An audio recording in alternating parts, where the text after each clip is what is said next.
On. So Bitcoin. Hey, Bitcoin. Bitcoin was started in 2008, 2009, I think, by a dude named Satoshi Nakamoto. Satoshi Nakamoto.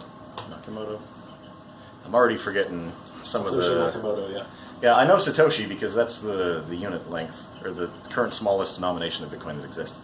And Nakamoto sounds right, so... He didn't really explain a lot, but in Bitcoin transactions you can append extra data.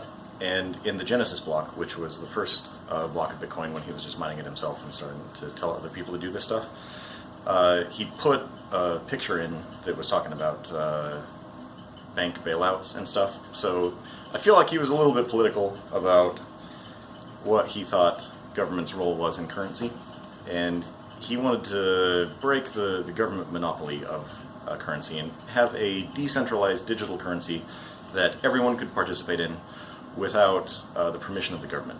Because like Or U.S. banks. dollar, or banks, yeah. Like U.S. dollar, is there any currency now that's not fiat? Because I feel like all of them are. Like there used to be the gold standard, and a lot of people have good reasons for saying that leaving the gold standard was good, going to fiat currency. Fiat currency means... Fiat is not the vehicle. No. I think it's spelled the same though, F-I-A-T. Fiat currency literally is the government prints a piece of paper and says, this has value, trust me. And everyone says, yes. And they do. And it works. It does, right?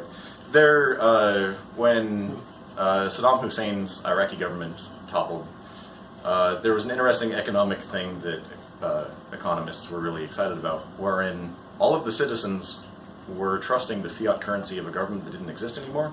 And that's an interesting thing, and that, I'm sure papers and studies and stuff have been done about that.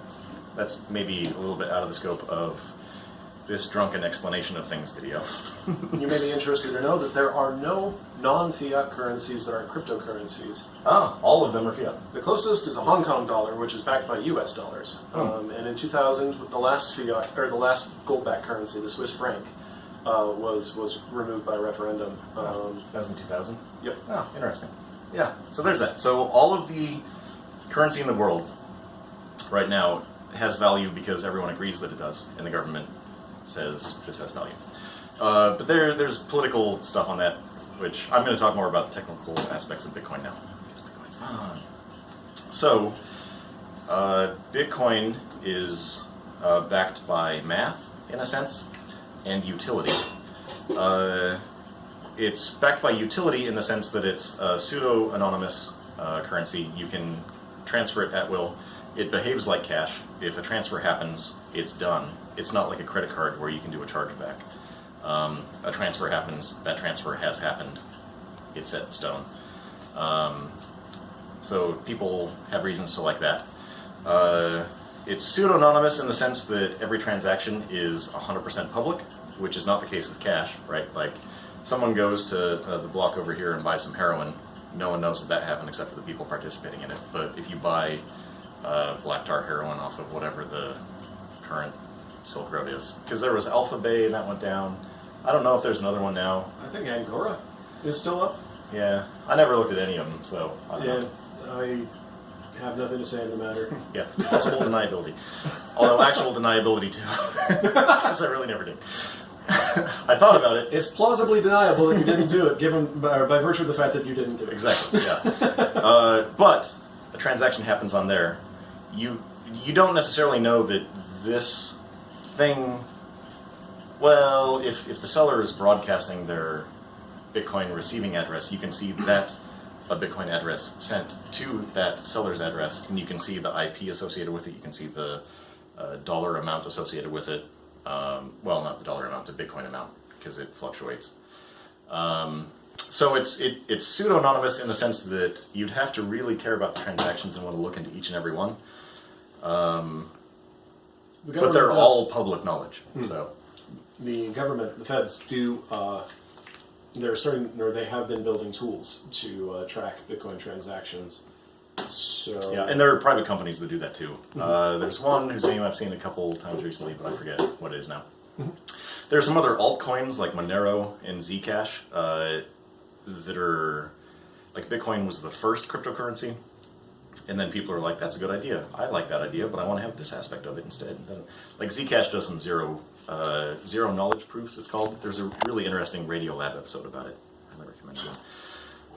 But so the way that Bitcoin works, there's an idea called asynchronous cryptography, public key cryptology. Asymmetrical, yeah, thanks. Drunk. And that's fascinating. I took a math class on that in college. It's Math 5820. Can I have some too? Number theory and cryptology. Yeah, there's a Just so you know, for some reason it keeps going in and out of focus, and I don't know if it's because it's gray in the background. Or the We lighting. need more light. Yeah, let's work on that. Okay. Oh, thank you. So, standard code stuff, the way that most people understand it, unless you're a math nerd or a code nerd, like I have been at points in my life. You have, like the easiest one is ROT13, right? So you take all of the letters of the alphabet and you just shift them 13 so that A becomes N, B becomes O, C becomes P, etc. You write it down that way, and you're like, this is gibberish. But if you're hip to codes, you can say, let's try ROT13. Holy shit, it worked. What idiot sent this in ROT13? So that was one of the very first, I think that's called the Caesar cipher also. That's how you introduced it to me. Yeah, because I think the Julius Caesar and the Romans would do that because most people, I don't know that most people were illiterate, but maybe they were. But I feel like more people were illiterate then than now, so even just having a written message might have been code enough. But for the people that were literate, it was enough that they could see it and be like, oh, that's not. And then that got a little bit stronger with like the crypto quotes, the little games that you see in the newspaper sometimes, where instead of A, B, and C are still next to each other and you just shift them, that you have like Q for A and R is B and Like you scramble the alphabet. C is C. Then... Surprise! Because sometimes that happens. Yeah, you scramble the alphabet, reassign it, whatever, that's a thing. Then there's the Visioneer cipher, which I wrote a program on in college when I was taking this class that was very fun, where you have, instead of saying, you have one-to-one assignments like this, you have a key phrase, like you can say popcorn, and then the P has a value, the O has a value, the P has a value, and you add that to the first letter in your message, to the second letter in your message, whatever, and it repeats, and that repetition lets you break it, right? But all of those codes involve having a secret. You're like, I have the secret, and Like Gollum. like Gollum, it's my precious. So you have the secret, and the thing that the main challenge with these methods of cryptography, which includes the most secure method of cryptography that exists. I forget the difference between those two words. Which is one-time pad. Is the study of all crypts, like encryption, whereas cryptography is the practice of encrypting. Oh, nice. So nice. cryptology is the study of it. Cryptography is the practice of doing. Nice. So cryptology. The absolute most secure form of cryptology is this kind of cryptology. It's called a one-time pad. Spies use it. Number stations, YouTube number stations, they're fun. That's how these work. Like, and that's just, you can tune into like weird AM or like ham radio things, and then it's just people reading lists of numbers, whatever. And that spies like writing down the numbers, which is a secret code. And then they have like a book that is worth many people's lives. And they say, like, today is this day, and they take a list of random numbers, and then they mesh those together, and then they get an output. And that's perfectly secure because the shared secret that they're using, the pad, is random numbers. It's generated from, like, quantum fluctuation, whatever stuff. There's no pattern to it, and so that noise overcomes any pattern that comes in with, like, language. Right. You can't just take a crib or something and be like, oh, well, I'm expecting, as in the case of like Alan Turing in World War II, Bletchley Park? Bletchley Park sounds right. That sounds about right, yeah. Maybe it's wrong, but I don't remember, and I don't want to look it up. And but the fundamental weakness in that kind of cryptology, given that the most fundamentally secure form of cryptology is that it's a shared secret. So you have to have that sheet of numbers, and the person sending it has to have the sheet of numbers. And the getting that secret from one person to the other is where that breaks down, because it can be a non-trivial problem. Yeah. Why do you have this notebook full of random numbers? Are you a spy? Yeah. No, I just like numbers. These are my favorites. Numbers are great. And so a big breakthrough in cryptology happened with asynchronous cryptology, asymmetrical cryptology. Thank you, Eric. Although it's kind of asynchronous, but the symmetry is the important part. Yeah. And how that works is you have the thing that you use to encode a message and the thing that you use to decode a message are not the same thing. And the math behind it is beautiful, and I really understood it at one point, but now I just remember the ideas. And I kind of feel bad about that sometimes, like I should hop back into it. But I'm not going to ever know anything more than any smart person does now, so it's kind of a waste of time. But so you have a public thing that you give to the world. You say, this is my public key.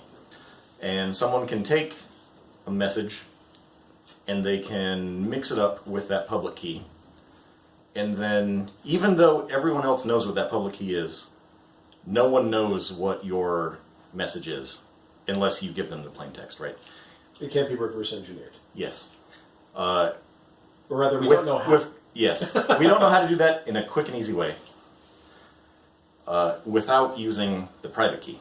So, public key, you take plain text, public key person gives to the world, mix them together, and then you have a thing that no one knows what it is, except for one person. And that's the person that has a private key that matches that public key. So he can take his private key, he can apply it to that mixed up message, and then in a very simple, efficient algorithm, he can get the secret back out. Of course, the security there requires that you keep that private key private. Yes. Yeah, and Don't it's easy. Publicize your private key. Because, and like, if you compare this to the first system of cryptology that we talked about, sharing that private key is how you would communicate and have secrets, right? Because that's the secret thing that lets you do stuff. But I realize I'm doing the sign language thing for more. We want more cryptography! More cryptology! More! So like shared secret cryptology involves having that private thing that you have to keep super safe, super secure, and you have to get it in a secure way to someone else, and then once you both have that, then you can communicate 100% securely, and that's fine. But that's not efficient for the internet and the world that we live in now. So you have the public key cryptology. You can also do things like you can take your private key. So you can do that backwards too, right? So you can say, hey everyone, as John McAfee said, like if Bitcoin is not at $500,000 in 4 years, I'll eat my dick on national television. So I don't think it was his dick. I would think it was like his hat or something. I'm pretty sure it was his dick, actually. I forget the price, but I think it was his dick. Yeah. And I forget the time frame too. But it was a number of years, and it was his dick. So you can do this transaction in reverse. So you can take your private key, and you can mix it up with a message. And then everyone in the world can take your public key that you have given to everyone in the world, and they can take it against that mixed up message that you have, and out comes, I will eat my dick on national television. At a time that Eric will confirm. Let's see here. He said this, right now it was 2300 is when he made this claim. So 2300? Oh, at 2300. yeah, he did offer, this was July 17th, 2017. He said, if not, I will eat my dick on national television. And what was the price and the time frame? It was 2300 when he said that, and he said that within 3 years it would be worth 500,000. Yeah. So John McAfee, everybody, everyone's favorite lunatic. Yeah. Do you ever see? I don't want to interrupt, but Yeah. but if you ever get the chance, it's worth watching his YouTube video where he describes how to uninstall McAfee antivirus. Yeah, that's beautiful. It's fantastic. It's hilarious. So if John McAfee for instance, and you can use Bitcoin to give this kind of message. So if John McAfee says, like, this is my Bitcoin address, which a Bitcoin address works like a public key. You can say, this is my public key. Do you think people will try to make Bitcoin worth enough so he will actually have to eat his... No, if it's not that much, then he will eat his dick. So people might fight Bitcoin so that he has to explain why he's not going to eat his dick. All right. Yeah. Also, there's a dude on Reddit that said that he would eat his left testicle if it hits 10,000 this year. So, pick your spices, man. We're getting close. And maybe like a particularly deft chef. Yeah. So, It's going to be painful to get out. It depends on your anesthesia. There's a lot of worries that guy has. If he wants to hold up to this. But so, like, if anyone say will hold him to it. Yeah. So John McAfee can say, like, on Twitter, this is my public key, or whatever, and then, like, he can sign a transaction with it and put it out, and everyone's like, yeah, no, that is you. Yeah, no one has hacked your account because you keep it secure, whatever. But so, now we've talked about codes, and so we're going to come back to Bitcoin now, finally, which was the topic of this, and I think we're like 15 minutes in. 16 and 24 seconds. 16 and 24 seconds, yeah. Editing! This is a good one! Yes! I have to find some, like, good, like, Star Wars Flash, like, scene change thing. Well, you're not puking yet. That's what they do on Drunken History. Yeah. So, Bitcoin uses the same kind of asymmetric encryption, along with proof of work that makes the whole system work. And I've hinted at that a couple times. So, your Bitcoin address is your public key. So it's an alphanumeric string, translates into just a number. That's a number that people can identify as you. That's your address. Every Bitcoin account has that public key, has a public key. And they also see all of the public keys in the blockchain.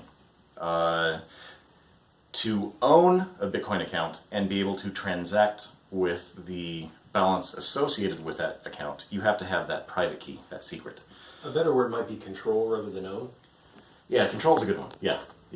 Because, like, with Coinbase and exchanges and things like that, you might say that, like, I have a Bitcoin on Coinbase. No, you don't. Coinbase has a Bitcoin that they're letting you access. But that's not your coin. That's theirs. They're giving you access to it. Which is one of the things that Satoshi liked about this. And a lot of crypto people say, not your... if you don't have the keys, they're not your coins. Which is very valid.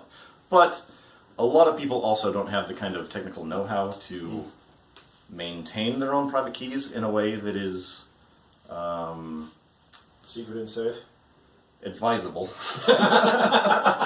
So it's like maybe if you want to go bury barrels of dollars in the wilderness like Walter White, and, keep the GPS things, whatever, but that's a little bit better than just, like, keeping them stacked up on your dining room table, which, given how some people understand how it works, they might effectively be doing.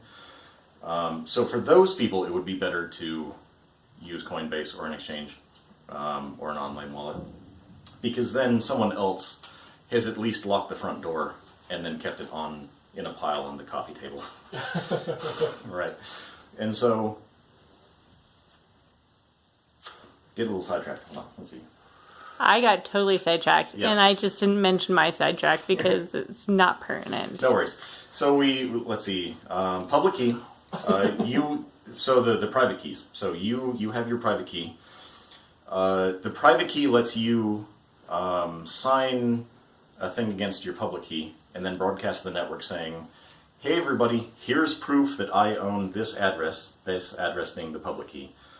And I decree that of my vast withholdings of 1,000 Bitcoin, I don't own 1,000 Bitcoin, I am sending 1 Bitcoin from this address, I don't own 1,000 Bitcoin, to this other address, this public address. And so, and everyone can see that the way, as part of the transaction that you have broadcast to everybody, they have absolute certainty that you have the secret, but they don't have to know what the secret is. So they all trust that you're actually giving up this value from your address, and you are voluntarily sending it to this other address. That other address may not have the key. You might be literally, well, not literally. If it was cash, it would be literally like setting a $100 bill on fire or $9,000 on fire today if you were sending one to an address that no one controlled. Lots of Bitcoins have been lost because people don't have access to the private keys that are associated with the public addresses. There's are really good that they would spend several billion years of modern technology to find the one way to access it. Yeah, and there's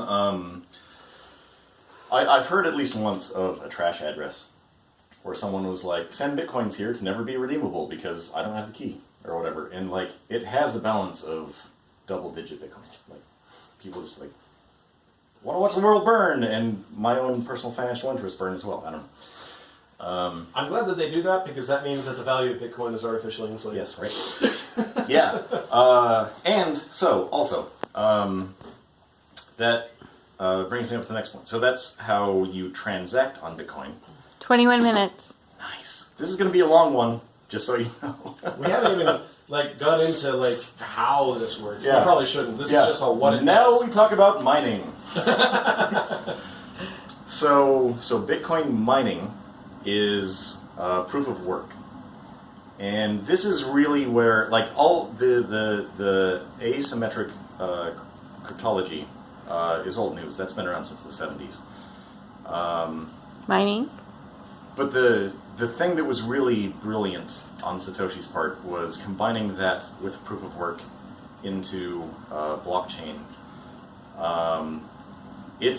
That was fundamentally prescient, like a genius idea on level of the internet, or the method of accounting that is assets equals liabilities plus something. I'm a bad accountant. Whatever. But that change in accounting in the 1600s, 1500s, 1400s, long time ago, we still use that for, Google uses that for their basic accounting now. No, it just a balance sheet. Companies talk about their balance sheet when they do their quarterly earnings reports, and that was a fundamental change in the idea of how money works in regards to organizations that happened hundreds of years ago. And the blockchain is a similar fundamental shift in how things work, like the internet or money in the first place. Right, yeah. And so the blockchain says there's an algorithm called SHA-256. Yes. I think, yeah. Which is basically a randomizer. So you choose an input, you put it through this algorithm, you get an output, and I think it's elliptical curve ecology is the basis of it. I don't know if you know that, but I don't. I heard that in the last week. And elliptical curves are awesome. They're great. While you continue talking, I will find out. Sweet. And I'm not going to go down that sidetrack because this video is already long enough. But the idea is that you choose a random input, you put it through the algorithm, you get an output. And Bitcoin says there's a consensus difficulty that I'll talk about later, and if I forget, remind me. Which essentially is that your output needs to have a certain number of zeros at the beginning, and then some finish. And if you have enough zeros, then you have solved this block. You have solved this problem. It's comparable to flipping a coin 50 times and getting all heads, something like that, right? And so all of the Bitcoin miners throughout the world are putting in random inputs in this, hoping to get a payoff, which is an output that meets this criteria. And the thing with that is that it's very, very hard to find, but it's very, very easy to confirm. So Like you try this number doesn't work, this number doesn't work, this number doesn't work, this number doesn't work. You do that literally millions, billions, possibly trillions of times. Might be even more than that, because it's like exahash now on the computational thing. And then once someone finds that, they broadcast to the network and say, hey guys, I found a solution. They give it to everyone. And they say, also, all of these Bitcoin transactions that we've previously talked about, where this person sends money over here, provably because of their private key, hashing with their public key, this person putting their private key against their public key, transacting money back and forth, can do about 7 per second is the bandwidth of the Bitcoin blockchain right now. All of those transactions that have happened since the last block was solved, they put together into a little bundle, and they add to that the solution that they found to that SHA 256 problem, and they say, all of these transactions now, we can all trust. And they broadcast that to the network. All the other miners see that value, they try it themselves, they see that it worked, they say, yeah, you're right, that is true. They agree on that block. And the blockchain, yes? I'm not seeing any evidence that SHA-256 and elliptical curve are the same. It appears that SHA-256 is a hash algorithm as opposed to an elliptic curve algorithm. Okay. I'm mistaken there. I thought there was elliptic curve stuff in there somewhere, but yeah. That having been said, I've only gotten one page into my Google search. Yeah. Try elliptical curve and Bitcoin as a search and then see what comes up on that one. So the blockchain now is that each one of these blocks, which is a bundle of transactions that statistically happen about every 10 minutes, gets appended to all of the transactions that have ever happened back to late 2008 when Satoshi Nakamoto mined the first Genesis block. And so the brilliance there is that if someone wanted to double spend, so they wanted to say like, hey, I have my balance and I'm going to be sneaky and I'm going to send a transaction over here and I'm going to send a transaction over here, but I really am going to fight the network and I'm going to keep that money for myself. They would have to have more than half of the computational power of all of the world mining Bitcoins, because everyone sees those transactions happening, and then when they do that really difficult computational task and find a solution, they lock those transactions down. So to be able to say, no, I spent that and I got my car, but then no, that transaction actually didn't happen, they take it away from the blockchain, they have to compute that algorithm more than the rest of the world, basically, on their own. And so the fact that it's distributed computing makes that very, very hard to do. And people are motivated to mine Bitcoin because whenever they solve that block, they are given the right to claim 12.5 Bitcoin themselves. So used to be 50, used to be 25, now it's 12.5. It halves every 4 years. Or every certain number of blocks, but at 10 minutes a block, it's about every 4 years. So they're motivated to spend the electricity and buy the hardware to do this Bitcoin stuff, the Bitcoin mining, to solve that very, very, very difficult algorithm. Because when they solve it, they get 12.5 Bitcoins, which right now is $108,000, I'm going to guess. 9,000 times 12.5. So, yeah, it's about 108,000. In addition to any, when you send a transaction, you can also append a fee to it. So just by virtue of mining the block, you get $108,000. And then any transaction fee that people have decided they want to give to the miners to make sure that their transaction is prioritized, that value is given to the person that solves the block as well.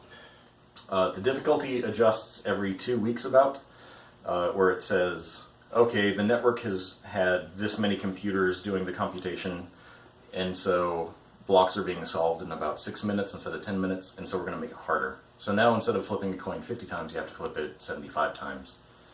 Likewise, if it drops and less people are in, which actually happened recently, a couple days ago. 30 minutes. Okay. Yeah, that's a good one. My arm's getting tired. Sorry.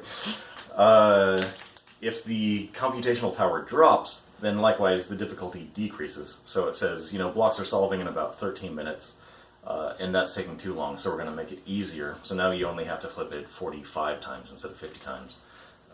And then that's the thing that lets you solve a block. And it self-adjusts to make sure that time frame is right around 10 minutes. And that's kind of the basis for how Bitcoin works. I can talk about Lightning Network stuff, but that might be another 10 or so. That's another. Do we want to do that another time? Yeah. Okay. Okay.